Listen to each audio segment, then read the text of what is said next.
Hello, everyone, and welcome to Headwaters Science Institute's Spooky Worm and Dirt Cup lesson. My name is Leah with Headwaters Science Institute, and I have just had a terrible day. I am a scientist, and I was on the way to my lab this morning, and I was hit by a bus, and I am now undead. So nevertheless, I do love teaching science, and I love doing science and showing it all around the world. So let's find some science in our everyday lives, and hopefully I will feel a little bit better. So today we're going to be making spooky worm and dirt cups. And as we do this, we're going to be talking about some of the components in healthy soil and the benefit of worms to our environment. So let's get started by talking about what we're going to include in our cups. So today I'm recommending that you use some of these things, but you can totally tailor this to whatever you have around the house. I've also offered some healthier options here. I'm using a few modifications as well. One of the goals here is to see that science can be everywhere and it can be done with what you have at home. So please feel free to modify. So the first most important ingredient is going to be a couple cups of your favorite chocolate pudding. You could try avocado pudding if you've got time to make that at home, or you could try vanilla yogurt with cocoa powder added for a healthier option. The pudding is going to be our wet soil. So there's a difference between soil and dirt. Dirt is rocky, silty, and it's devoid of nutrients. It's that loose stuff that you might find in your yard, but there's nothing living in it. So the soil is composed of minerals and organic matter that's broken down over many thousands of years. So you want both dirt and soil to have a healthy yard. So in this case, our pudding is our wet soil. We're pretending it's been a wet year. We've had a lot of rain, so our pudding is our wet soil. Then you want a handful of fresh berries of your choice. This is going to be our organic matter. In good soil, we need organic matter that's broken down each year. It's broken down by our worms, and it releases nitrogen back into the soil for things to grow. Again, you can use other things than fresh berries if that's what you've got. You also need your favorite type of gummy worms. This could be cut up fruit leather if you've got it. Today, I cut up some dried avocado that kind of looks like these slimy worms here, which I thought was kind of cool. Anything you've got will work just fine. And worms are really, really important to the soil. We'll talk about them more a little bit later. But just a few fun facts. There are 2,700 kinds of worms. They have no arms or legs. And if you took an acre of land, you might find more than 1 million earthworms. The next thing that you're going to need is a few crispy chocolate cookies, whatever kind you like. I have these sort of fake Oreos here, just what I happen to have. They are going to be your rocks. Rocks can be made of all different kinds of minerals and things, and you could use whatever you have around the house, even if it's graham crackers or cake or something like that. There are all different colors of rocks depending on their mineral content, so anything you have will work. Last thing, you're going to need your chocolate chips or your favorite small candy. Dried cherries would work too, and these are going to be our dead bugs. Like I said, organic matter is really important. It breaks down in the soil and it makes nutrients for the new plants to grow next year. So that's what you're going to need. And let's get to our creepy worm and dirt cups. All right, so I'm going to shift the screen a little bit here so you can see what's going on. So I'm going to use a couple different receptacles here today. I'm going to use this guy and I'm going to use this guy so you can see what it looks like in two different shaped containers.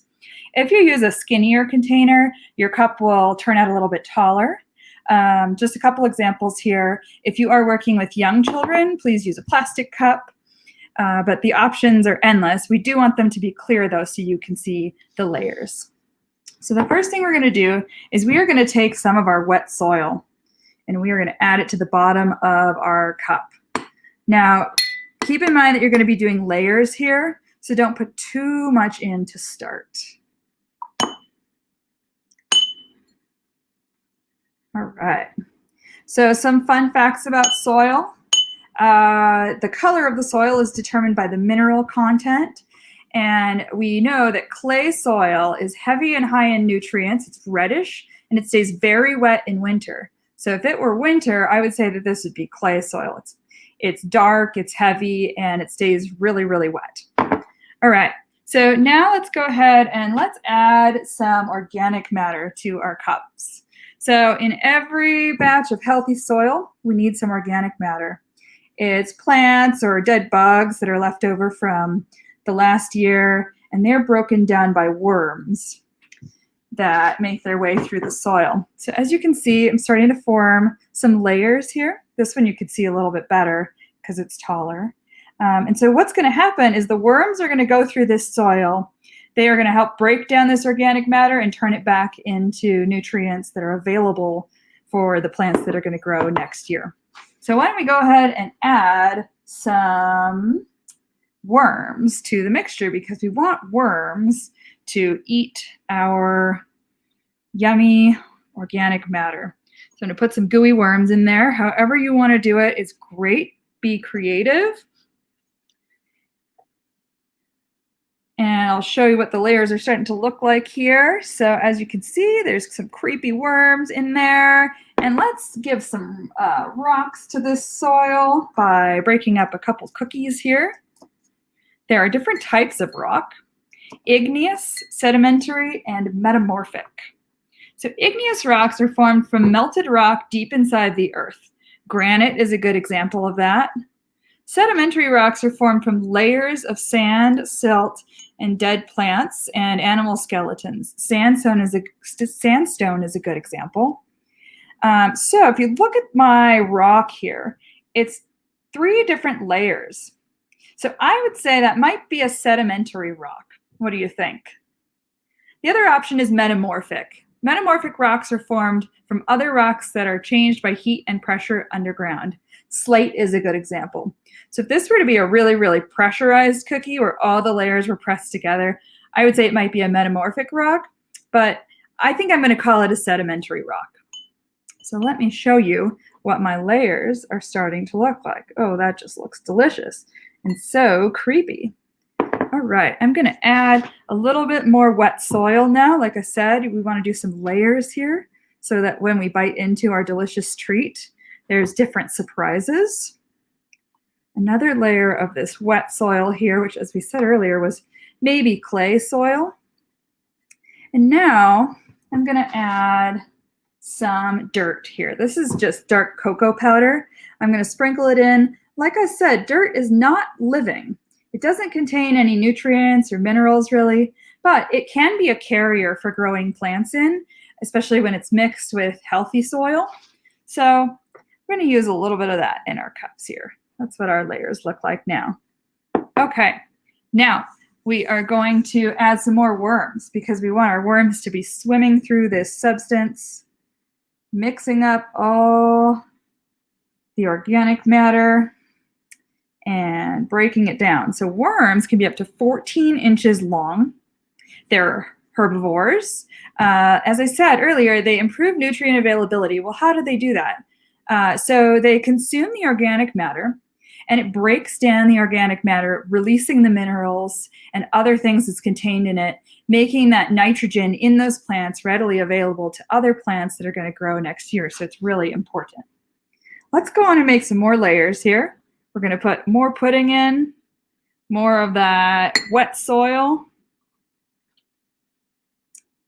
Now, let's add some chocolate chips. These are our dead bugs. Now, if you're watching along from home, ask yourself, what do you think dead bugs contribute to the soil? Do you think the worms eat the dead bugs? Well, we said that worms are herbivores, so they probably don't eat the bugs. But I bet you there is a special benefit of dead bugs in soil, or dead matter altogether. So I'll give you a challenge to look that up on your own. All right, this is what our layers are looking like here. This cup is starting to get really full. It's cool. If you see from the side, you can kind of see all those fun layers. Now, I'm going to add a little bit more organic matter. Now, so the worms help compost the organic matter. So if we throw away our compost, it breaks down in a landfill in an anaerobic environment, which means there is a deficiency of oxygen, and it can release dangerous greenhouse gases. But when we compost this organic matter in our yard or in a worm bin and let all these creepy worms do their job, then it's composted in an aerobic environment, which means with the presence of oxygen. So in the presence of oxygen, this stuff can break down in a healthy way, feeding our soil, decreasing the need for fertilizers for next year, and releasing less dangerous greenhouse gases. So we're almost done here. This is what my cups are looking like, and I'm starting to get very, very hungry. After all, I am undead and have been hit by a bus this morning, if you didn't catch that. So I'm famished. So let's get done with this pretty soon here. Okay, let's add a little bit more wet soil here. Now, I mentioned a couple types of soil when we began.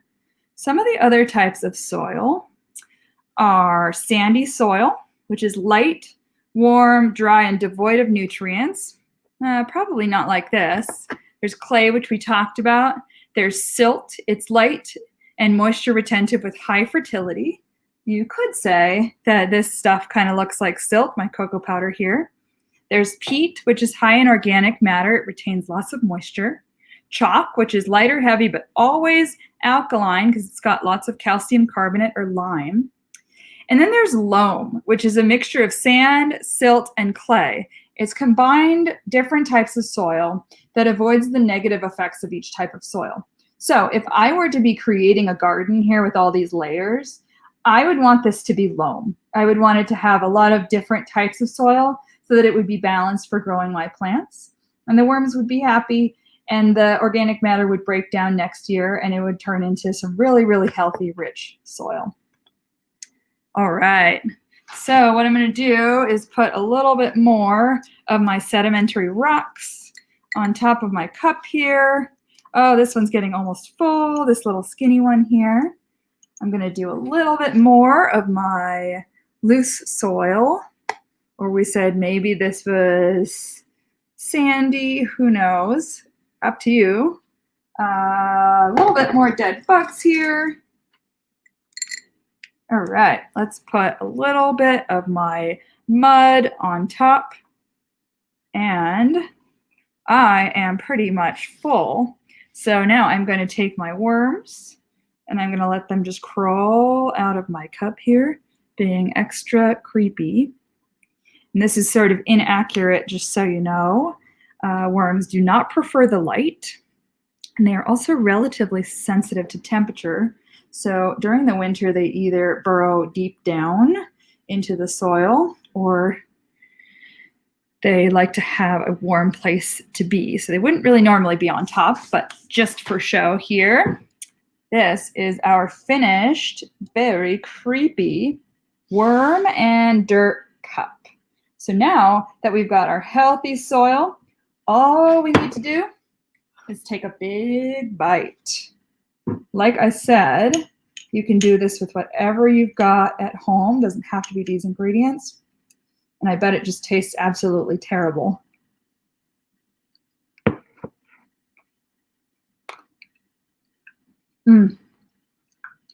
Awful. Don't try this at home. Thank you for watching Headwaters Science Institute's Worm and Dirt Cup Halloween lesson. Have a spooky day.